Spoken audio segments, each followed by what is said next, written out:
I'm nervous. A spin-off of The Office in 2025 honestly feels like a little bit of a hazy fever dream, but the trailer just dropped, and so now it's official. Hello, my name is Taylor Alexander. I am a screenwriter, playwright, filmmaker, and novelist, and growing up as a teenager, The Office was my biggest crash course in comedy. As someone with a growing interest in comedy and writing comedic scripts, The Office was the golden standard for me. I watched the series through multiple different times. I would rewatch episodes, I would rewatch my favorite bits and break them to pieces. The actors on that show felt like otherworldly comedy idols that I could find nowhere else because there was something so special about The Office that was rare to find in other comedies, comedy shows, and the like. For me, The Office was the perfect satirical mockumentary.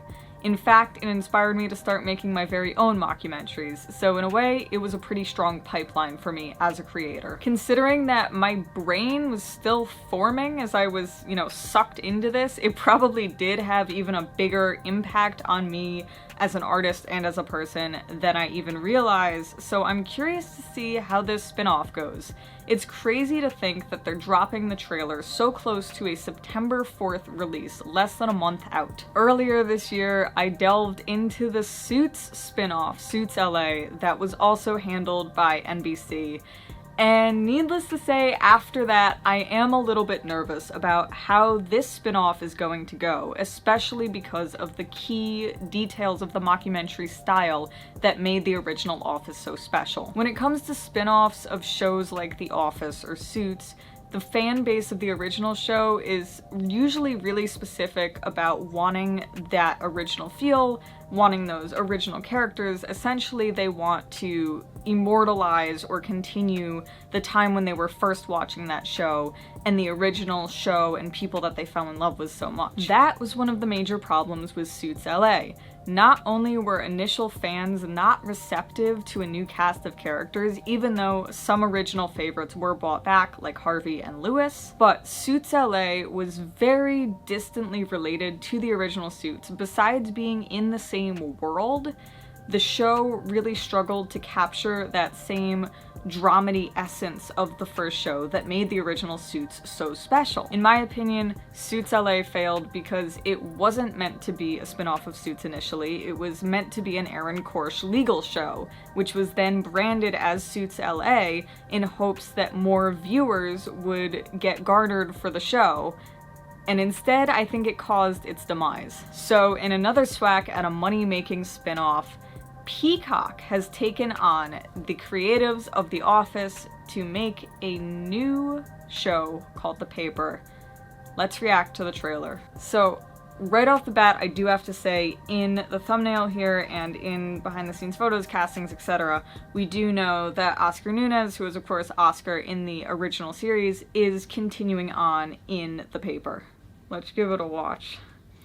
I'm nervous. I'm nervous because once again, like Suits, this is a sensitive subject for a lot of people. This is a very special show. It already has 1 million views. Several years ago. Okay. Okay. Innovate sells products made out of paper. Was that Todd Packer? Wait. Might or might not be Todd Packer.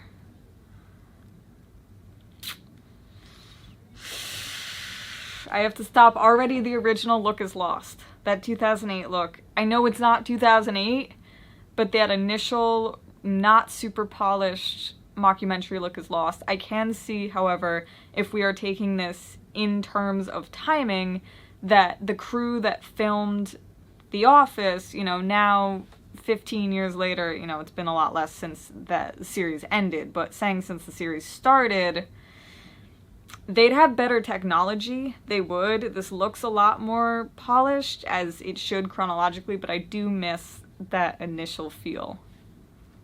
Innovate sells products made out of paper.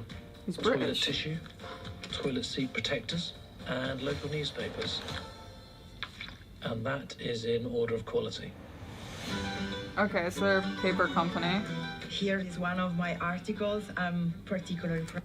Okay, what I'm initially getting the vibes of here is this is what they wanted to do with Parks and Rec. Parks and Rec was supposed to be a direct kind of, okay, we're going from The Office into Parks and Rec. The character Karen, I believe, was supposed to go work for the company, or they were supposed to do paper dealings with Dunder Mifflin, but it was supposed to directly tie in. And now we've got this different type of paper company. It seems like toilet paper, newspaper. Newspaper was what they were going to use in the Parks and Rec spinoff, I believe. And they're writing articles. Okay, so they do work in the newspaper industry as well. But this looks like more of a jokey newspaper. A lot of ads on the sides. Stock photos. Proud of. I'm scrolling, and I'm scrolling, and I'm learning a lot. It's gonna take a little time while you're waiting like a factory line. My name is Ned Sampson. Yep, I knew that. I knew when he walked out the elevator that was gonna be the new guy. Okay. So here you have your inciting incident. Usually every story arc starts with a stasis, which is the way that things are, and then something has to knock an inciting incident. In this case, it could be the fact that the mockumentary crew is coming. That was the inciting incident in The Office itself. Or it seems like this new guy is gonna shake things up, even though he's planted to look pretty quiet, pretty mundane, pretty normal. I can tell he's gonna flip the dynamics around a little bit. New editor-in-chief. Have you read this paper? Uh-huh. How do you think it compares to any He's gonna think it's a joke. other paper? It sucks. Yep. We are going to make it better. Okay. I hope it's not So that's our mission right there. We want to make the paper better. That makes sense. too disruptive to have me come in and sort of shake everything up. Oh, no, don't be so self-defecating. Welcome, volunteers, to your first staff meeting as reporters for the Toledo Truth Teller. How many of you have actually written for a paper before? I wrote a paper in junior high. Not Is that quite- Alex Edelman? Wait a minute. That is Alex Edelman. Seems like a lot of people are playing themselves coming in for one episode, so my guess would be these are all people getting interviewed. Oh, that gives me Suits LA flashbacks to all the clients. Back to the trailer. The same thing. I've tweeted. You've tweeted? I'm in a group text. This is terrific. Let's show them how it's done. 7 highly motivated, Interesting choice to use a typewriter. tenacious Buckeyes are out there hunting for news. You'd be a fool to bet against that.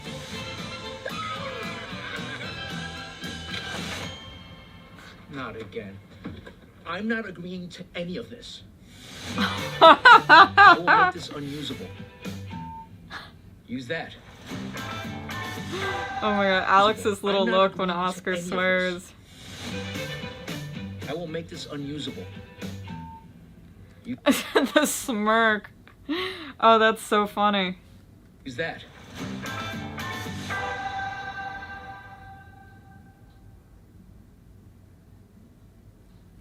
Wow, okay. So we got a lot of information there in 2 minutes. 2 minutes and 6 seconds, and the end of that was just an ad for Peacock. So basically 2 minutes of footage, and we got a lot of information on what this show was gonna look like. And I feel like I'm once bitten, twice shy by Suits LA, because honestly this doesn't look terrible, but I said the same thing about Suits LA.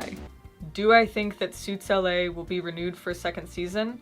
Yes. The thing that scares me about these spin-offs is that they are not direct spin-offs, and I think that people get confused.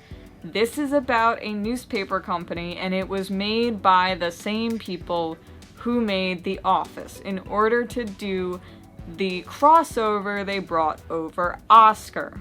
Suits LA is a legal show made by the same guy who made the really cool legal show about Harvey Specter and Mike Ross and all those people. It is not the same thing. This is definitely not The Office. There's gonna be similarities.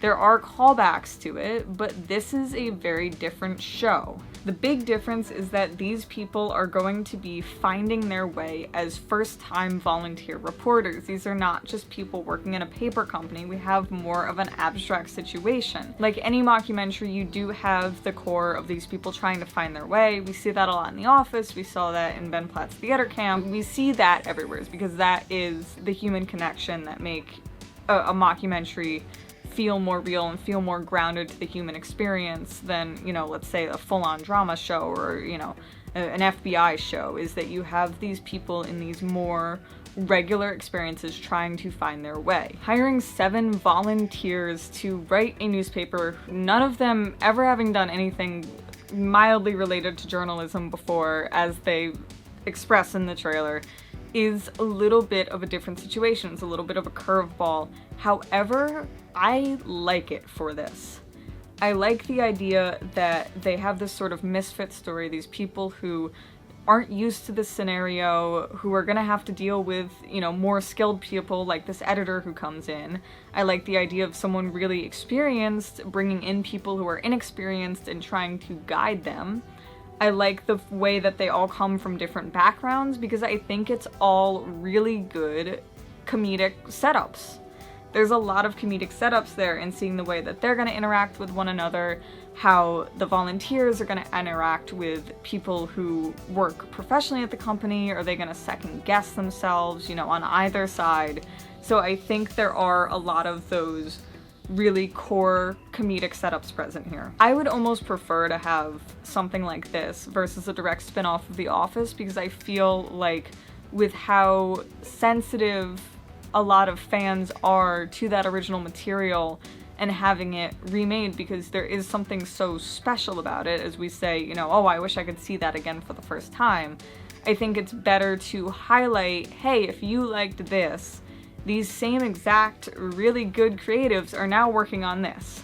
It's got the same world crossover the way that Suits does. It's got, you know, almost a lot more similarities than Suits LA to Suits. The paper and The Office are a lot more similar, especially in the use of genre. But I'm curious to see what people think about this being advertised as a spin-off of The Office, because that has been the route they have taken the entire time. It's not just from the creators of The Office, this is The Office reinvented, spun off, etc.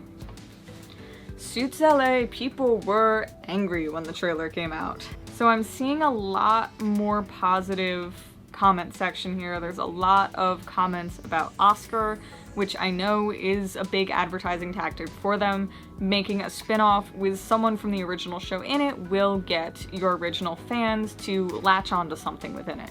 Versus if you just say, hey, this is about a newspaper company and the people from The Office made it, there's not that same connection, whereas people are all, 9 out of 10 of these comments are all about those little moments with Oscar. I am seeing some other comments about some of the great casting. I'm seeing comments about Tim Key. I'm seeing comments about Domhnall Gleeson. It's very fascinating to see the differences in the reactions to this versus the differences in the reactions to Suits LA. People are, as one comment says, cautiously optimistic, but they say, oh, give it a chance. You know, it's season 1. Season 1 of The Office wasn't great. Season 1 of Parks and Rec wasn't, you know, as brilliant as the other seasons. Everybody give this a chance. Whereas Suits LA, it was, where's Harvey? Where's Lewis? This isn't great. You know, there was such a different reaction. The casting is definitely making a big impression on people. As I said, I was very pleasantly surprised to see Alex Edelman. There's a lot of people saying Tim Key is great to see in this type of show. Eric Rahil, Sabrina Impacciator from The White Lotus. They really did a good job catching people's attention with familiar and brilliant actors and comedians that they like. And honestly, a lot of this show's success might have to do with the fact that it's being marketed for streaming. This might be the type of show that really benefits from being on a streaming service, whereas Suits LA had to rely on primetime numbers. I am pleasantly surprised to see such a positive reception to the paper, and it was nice to see the trailer and feel good about it. I think this will get a couple seasons at least under its belt. I'll be curious to see what it actually spans out to be once the episodes come out, what this kind of episode arc looks like. It does say Alex Edelman's in 2 episodes, as well as a lot of the other characters have single episodes. A lot of, I think, guest stars have single episodes, so I'll be curious to see how this spans out. But it does have a nice modern mockumentary feel. You can tell, you know, that those seeds have been planted for the basics of comedy, the core of what a comedic mockumentary needs to be. And all in all, I'm liking a lot of what I am seeing. That was my reaction to the first trailer for The Paper, the spin-off of The Office. If you have any thoughts, let me know what you think in the comments. Are you excited to see this? Are you nervous? Do you think that marketing is going to just mess this up like Suits LA? Let me know what you think, and I hope to see you in another video.